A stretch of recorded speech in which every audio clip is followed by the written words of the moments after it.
Tout a commencé par un tweet. Une de ces déclarations numériques matinales qui ont défini la présidence de Donald Trump. Cette fois, ce n'était pas seulement du théâtre politique. C'était un pari à enjeux élevés qui visait l'entreprise la plus emblématique d'Amérique.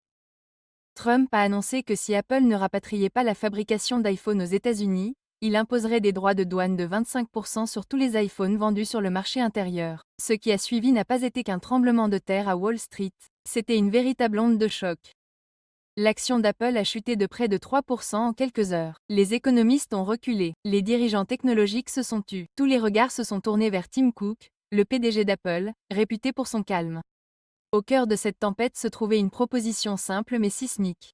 Fabriquer l'iPhone en Amérique ou en payer le prix. Le problème, c'est qu'une simple demande prendrait en réalité 5 à 10 ans, coûterait des dizaines de milliards de dollars et ferait grimper le prix d'un iPhone de base à environ 3500 $. Ce n'est pas un appareil futuriste doté d'une IA plaquée or. C'est le même téléphone, mais avec le même processeur, et il coûte plus cher qu'un loyer dans la plupart des villes américaines. Dan Premier, un analyste technologique très respecté, a résumé la situation en une seule phrase. Nous pensons que le concept d'Apple produisant des iPhones aux États-Unis est un conte de fées qui n'est pas réalisable. Ces mots n'étaient pas poétiques, ils étaient chirurgicaux, car si Trump a présenté cette décision comme patriotique et inévitable, les experts savaient qu'il s'agissait d'un fantasme économique. Les États-Unis n'ont tout simplement pas l'infrastructure, le bassin de main-d'œuvre ou l'écosystème de la chaîne d'approvisionnement nécessaire pour soutenir l'assemblage de centaines de millions d'iPhones par an. Du moins pas sans mettre en pièces l'économie mondiale. Alors pourquoi proférer cette menace?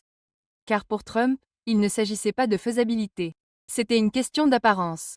Il voyait en Apple un symbole puissant de la mondialisation, de la richesse de la Silicon Valley et de la main-d'œuvre délocalisée. S'en prendre à Apple lui a donné une scène sur laquelle projeter l'image d'un président suffisamment dur pour faire plier le genou même à l'entreprise la plus riche du monde. Sur le théâtre de la guerre commerciale de Trump, Apple n'était pas une entreprise, c'était un accessoire. Derrière les portes closes, la Maison-Blanche savait exactement ce que cela signifiait. Oui, ils ont admis en privé que les prix allaient augmenter. Oui, les consommateurs en ressentiraient les effets. Oui, il serait quasiment impossible de relancer la production d'iPhone à court terme. Mais non, il n'allait pas le dire en public. Pas pendant que le président était occupé à Twitter des menaces économiques et à vendre le rêve de l'industrie américaine. Ce qui rendait ce moment plus qu'un simple bruit politique, c'était le timing. Les marchés étaient encore fragiles après des mois de bataille tarifaire avec la Chine. Une trêve de 90 jours avait été négociée pour apaiser les tensions. Puis vint le coup double de Trump. Des droits de douane de 50% sur toutes les importations de l'Union européenne à partir du 1er juin et une taxe de 25% sur Apple si la société ne se conformait pas à ses exigences en matière de fabrication. Le marché, déjà là, recula immédiatement.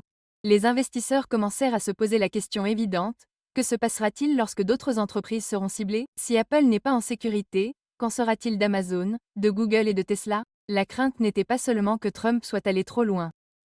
C'était qu'il n'y ait peut-être aucune limite à ce qu'il irait. Et au milieu de toute cette incertitude se tenait Tim Cook.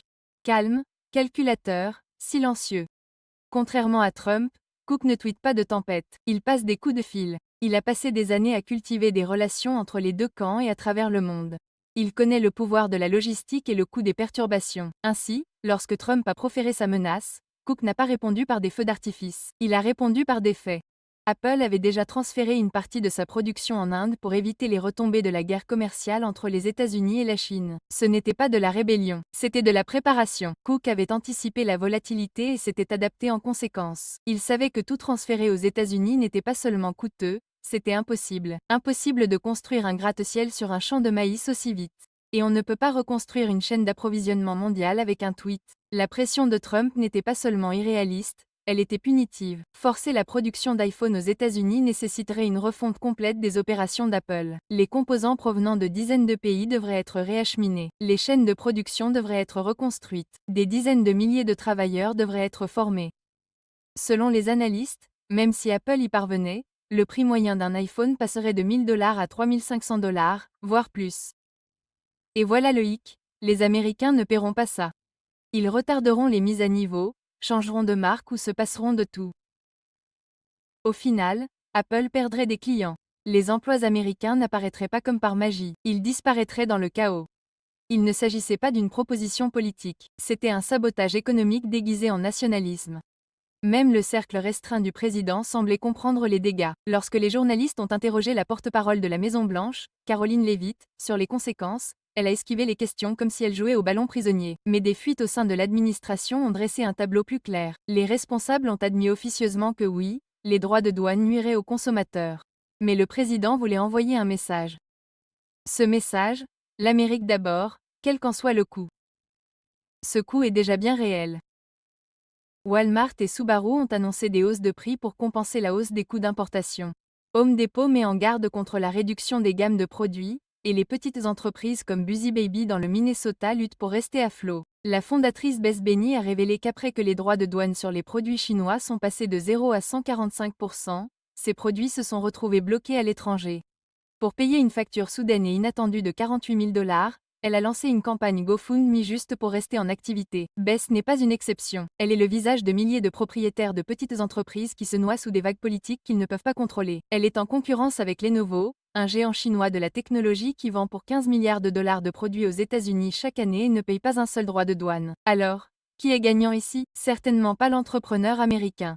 Trump déclare que ces tarifs douaniers visent à faire pression sur les puissances étrangères pour obtenir de meilleurs accords commerciaux. Mais ce qui se passe sur le terrain raconte une autre histoire. Les détaillants augmentent discrètement les prix. Les fabricants ralentissent les embauches. Les consommateurs paient plus cher pour tout, des outils automates. Ce n'est pas de la théorie, c'est des mathématiques. Chadon, le PDG de JP Morgan Chase, a lancé un avertissement sévère. Il y a une dose extraordinaire de complaisance. Le risque de stagflation, d'inflation élevée avec une faible croissance est plus élevé que les gens ne le pensent. En d'autres termes, les vrais dégâts n'ont même pas encore eu lieu. Ce que Trump a vendu comme du patriotisme commence à ressembler à une punition. Et tout cela nous ramène à une seule entreprise, Apple. L'entreprise qui a défini la technologie du XXIe siècle. L'entreprise dont Trump voulait faire un exemple. L'entreprise qui, malgré tout le bruit, ne délocalise pas sa production d'iPhone aux États-Unis parce qu'elle ne peut pas, parce qu'elle ne le fera pas, parce que cela briserait le modèle même qui a fait d'Apple ce qu'elle est. Une chaîne d'approvisionnement mondiale optimisée au fil des décennies, impossible à reproduire dans un seul pays. Alors, que reste-t-il? L'illusion de la force, le bluff d'une menace de droit de douane, un président à la recherche d'un titre et un PDG qui se tient tranquillement dans l'œil du cyclone, refusant de jouer le jeu. Alors que les marchés tremblent, que les petites entreprises souffrent, que le prix d'un iPhone menace d'éclipser un mois de loyer, une chose est claire. Il n'a jamais été question d'Apple. Il s'agissait d'ego, de cycles électoraux et d'imprudence économique. Tim Cook n'a pas réagi avec indignation. Il a répondu par le silence, car les faits parlent plus fort que la politique. Les droits de douane de 25% de Trump étaient censés mettre Apple à genoux. Au lieu de cela, ils ont ramené l'Amérique à la raison. Ce moment, bien que dramatique, est plus qu'une simple confrontation entre un président et un PDG. C'est un récit édifiant sur ce qui arrive lorsque la bravade politique entre en collision avec la complexité économique. La menace de droit de douane de Trump n'a pas seulement raté sa cible, elle a révélé la fragilité d'une stratégie fondée sur des phrases toutes faites plutôt que sur du contenu. Tim Cook, avec le poids de l'une des entreprises les plus valorisées au monde sur ses épaules, a choisi de ne pas s'engager dans une guerre médiatique. Il n'en avait pas besoin. Les marchés ont réagi à sa place. Les données racontaient l'histoire, et l'impact réel dans le monde, de Wall Street aux petites villes américaines, en disait plus long que n'importe quel communiqué de presse d'entreprise. Au final, la tentative de Trump de coincer Apple s'est retournée contre lui de manière spectaculaire. Il a sous-estimé la complexité de la fabrication mondiale, l'intelligence des consommateurs américains et l'interconnexion économique qu'il a lui-même autrefois louée en tant qu'homme d'affaires. Le bluff était le suivant, les conséquences se font sentir, et le coût réel, supporté par les petites entreprises, les consommateurs et l'économie dans son ensemble, devient impossible à ignorer. Il ne s'agit pas de gagner une guerre commerciale.